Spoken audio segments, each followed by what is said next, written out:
Hello everyone, welcome back to the channel.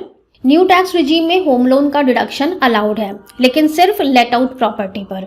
अगर आपकी property self occupied है तो आप होम लोन का डिडक्शन नहीं ले सकते हैं। इसी पॉइंट को आज के वीडियो में हम लोग कैलकुलेशंस के थ्रू समझेंगे। क्या वाकई में ये प्रोविजन हमारे लिए बेनिफिशियल है? क्या हमें ओल्ड रिजीम में चले जाना चाहिए अगर हमारे पास होम लोन का डिडक्शन है, या फिर हमें न्यू रिजीम में रहने से कोई फायदा होगा? चलिए एक एक करके पॉइंट डिस्कस करेंगे। बहुत इंपॉर्टेंट वीडियो है। पहले होम लोन से रिलेटेड कुछ पॉइंट्स डिस्कस कर लेते हैं। सबसे पहला है कि होम लोन डिडक्शन सिर्फ लेट आउट प्रॉपर्टी के केस में मिलेगा। लेट आउट प्रॉपर्टी का मतलब है कि आपने प्रॉपर्टी को रेंट पे दिया हुआ है। रेसिडेंशियल प्रॉपर्टी की बात हो रही है, आपने रेसिडेंशियल प्रॉपर्टी को रेंट पे दिया हुआ है। तो यहाँ पर इनडायरेक्टली ये कहा जा रहा है कि पहले तो आप रेंटल वैल्यू पर टैक्स दीजिए। जो आपकी रेंटल इनकम हो रही है पहले तो उस पर टैक्स लगेगा, उसके बाद आप उसमें से होम लोन का जो भी इंटरेस्ट पोर्शन है वो क्लेम कर सकते हैं। लेकिन प्रिंसिपल पोर्शन का डिडक्शन न्यू टैक्स रिजीम में नहीं मिलता है। तो लेट आउट प्रॉपर्टी का मतलब होता है कि आपने किराए पर अपना मकान उठाया हुआ है और आपको रेंटल इनकम हो रही है। इसके बाद सेकेंड पॉइंट आता है no deduction for self occupied property. अगर प्रॉपर्टी सेल्फ ऑक्यूपाइड है, मतलब आपने जिस भी प्रॉपर्टी के लिए लोन लिया हुआ है आप खुद उसमें रहते हैं, या फिर अगर आप नहीं रहते हैं, प्रॉपर्टी वेकेंट पड़ी हुई है, वहां से आपको कोई भी रेंटल इनकम नहीं हो रही है, इस तरह की प्रॉपर्टी है, तो उस पर आपको होम लोन का कोई भी डिडक्शन न्यू टैक्स रिजीम में नहीं मिलेगा। नेक्स्ट है no deduction for principal amount. Self occupied के केस में तो बिल्कुल भी डिडक्शन नहीं है। लेट आउट प्रॉपर्टी के केस में इंटरेस्ट पोर्शन का डिडक्शन ले सकते हैं, प्रिंसिपल पोर्शन का डिडक्शन फिर भी नहीं मिलेगा। इसके बाद जो एक बहुत इंपॉर्टेंट पॉइंट है और जिस पर हम फोकस नहीं कर पा रहे हैं वो है house property loss can not be carry forward and set of. House property से अगर हमें कोई लॉस होता है तो ना ही हम उसे आगे के सालों में कैरी फॉरवर्ड कर पाएंगे और ना ही हम करेंट ईयर में उसे सेट ऑफ कर पाएंगे। अब हम इसे कैलकुलेशंस के थ्रू समझते हैं। तो हम आ जाते हैं यहाँ इनकम टैक्स कैलकुलेटर पर। यहाँ पर हम income under the head house property calculate करेंगे। सबसे पहले ये ओल्ड टैक्स रिजीम के अकॉर्डिंग कैलकुलेट किया गया है। यहाँ पर हमने अज्यूम किया है कि होम लोन पर जो हमारा इंटरेस्ट कॉम्पोनेंट है वो 1 लाख रुपए है। इनिशियल ईयर्स में जब हमारा होम लोन होता है तो उस पर इंटरेस्ट पोर्शन हमें काफी ज्यादा पे करना पड़ता है, जबकि प्रिंसिपल पोर्शन कम होता है। यहाँ पर हमने काफ़ी मिनिमम वैल्यूज़ ली हैं, जिससे कि आपको ये ना लगे कि हमने वैल्यूज़ काफ़ी ज़्यादा लेकर यहाँ पर डिडक्शन क्लेम किया है। तो हमने सिर्फ 1 लाख रुपए का यहाँ पर होम लोन इंटरेस्ट लिया है, जबकि सेक्शन 24B की मैक्सिमम लिमिट 2 लाख रुपए है। 2 लाख रुपए तक आप इंटरेस्ट क्लेम कर सकते हैं। इसके बाद हमने रेंटल वैल्यू ली है। मान लेते हैं कि 10,000 रुपये महीने का किराया आ रहा है हमें, तो पूरे साल का हो गया 1,20,000। ये हमारी रेंटल वैल्यू हो गई। इस पर हमने लेस कर दिए म्यूनिसिपल टैक्सेस 3,000 रुपये के। ये आ गई हमारी नेट एनुअल वैल्यू, और इस पर हमें 30% का स्टैंडर्ड डिडक्शन मिलेगा जो हमें रेंटल वैल्यू से मिलता है, तो वो हो गया हमारा 35,000 का। और अब इसमें से इंटरेस्ट सेट ऑफ होने के बाद जो हमारी income under the head house property आएगी वो आ गई माइनस में 18,100 रुपये। अब ओल्ड टैक्स रिजीम में क्या होता है कि ये जो हमारी माइनस की वैल्यू आई है income under the head house property, ये सेट ऑफ हो जाती है इनकम फ्रॉम अदर सोर्सेज से या फिर आपकी बिजनेस इनकम से, लेकिन ये सैलरी इनकम से सेट ऑफ नहीं होती है और ना ही ये कैपिटल गेन की इनकम से सेट ऑफ होती है। तो अगर हम ओवरऑल कैलकुलेशंस ले लें, हमने थोड़ी सी इनकम सैलरी हेड में ले ली, थोड़ी सी इनकम हमने इनकम फ्रॉम अदर सोर्सेज में ले ली, और income under the head house property में ऑलरेडी हमारी नेगेटिव इनकम है 18,000 की, तो ये सब सेट ऑफ हो गया यहाँ पर और हमारी ग्रॉस टोटल इनकम आ गई। ये आई है हमारी 14,66,000 की। इसके बाद हम इसी कैलकुलेशन को न्यू टैक्स रिजीम में करेंगे। अब हम न्यू टैक्स रिजीम में आ गए हैं। यहाँ पर हमने फिर से वही फिगर्स ली हैं।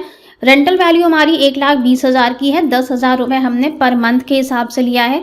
ये काफ़ी मिनिमम रेंटल वैल्यू है।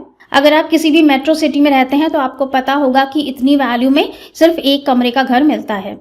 ये वो रेंटल वैल्यू है जो आपको मिल रही है और इस पर आप टैक्स देंगे। इसमें से हमने 1 लाख रुपए का interest on home loan deduct किया।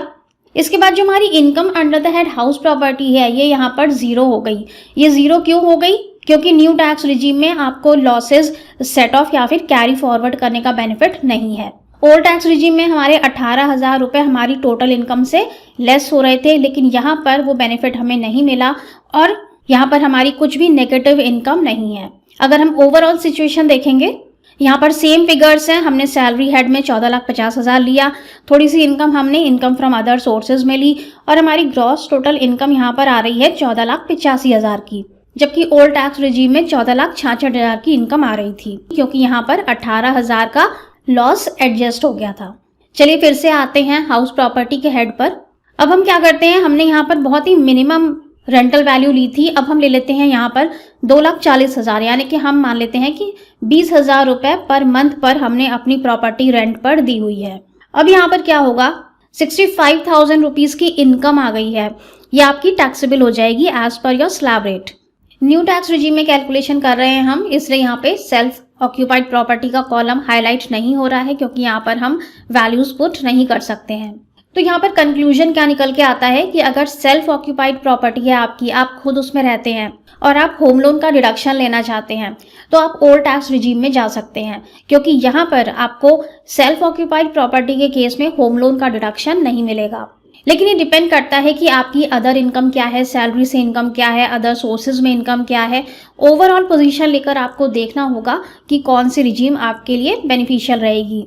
अगर हम लेट आउट प्रॉपर्टी की बात करें तो न्यू रिजीम में जाएंगे तो आपका जो भी लॉस निकल कर आएगा, वो लॉस आप ना तो इस साल में सेट ऑफ कर पाएंगे और ना ही उसे आगे के साल में कैरी फॉरवर्ड कर पाएंगे। लेकिन अगर आप ओल्ड रिजीम में जाएंगे तो आपका लॉस उस साल की इनकम से भी सेट ऑफ हो जाएगा और अगर कुछ बचेगा तो वो आगे के 8 साल के लिए कैरी फॉरवर्ड भी हो जाएगा। चलिए देख लेते हैं कि फाइनल टैक्स यहाँ पर क्या निकल के आ रहा है। इसको हम फिर से 1,20,000 कर देते हैं। फाइनल रिजल्ट देखकर यू माइट बी सरप्राइज्ड। सबसे पहले ओल्ड टैक्स रिजीम में देखते हैं। यहाँ पर हमें 18,000 का डिडक्शन मिल रहा था, जो कि हमें न्यू टैक्स रिजीम में नहीं मिल रहा है। इसके अलावा हमने यहाँ पर 1,50,000 का 80C का डिडक्शन भी ले लिया। तो यहाँ पर हमारा टैक्स कितना बन रहा है, 2,15,000 का टैक्स बन रहा है। अब यही चीज़ हम न्यू टैक्स रिजीम में देखते हैं। यहाँ पर हमें 18,000 का कोई भी डिडक्शन नहीं मिल रहा है हाउस प्रॉपर्टी का, उसका हमें नुकसान हो गया। यहाँ पर हम 80C का डिडक्शन नहीं ले सकते हैं, तो वो कॉलम ब्लैंक है। और हमारा टैक्स कितना बन रहा है यहाँ पर, ओ माय गॉड, ओनली 1,52,000 का टैक्स बन रहा है यहाँ पर।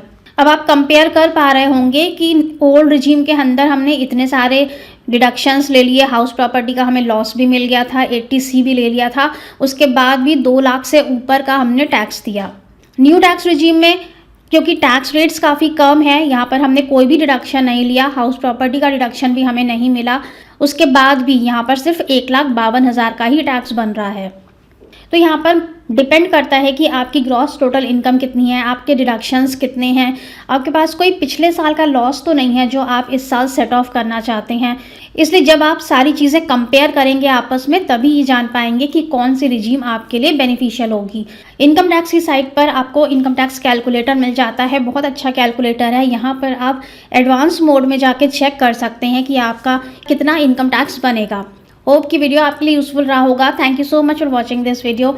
मिलेंगे नेक्स्ट वीडियो में। Till then stay safe and healthy. Bye bye.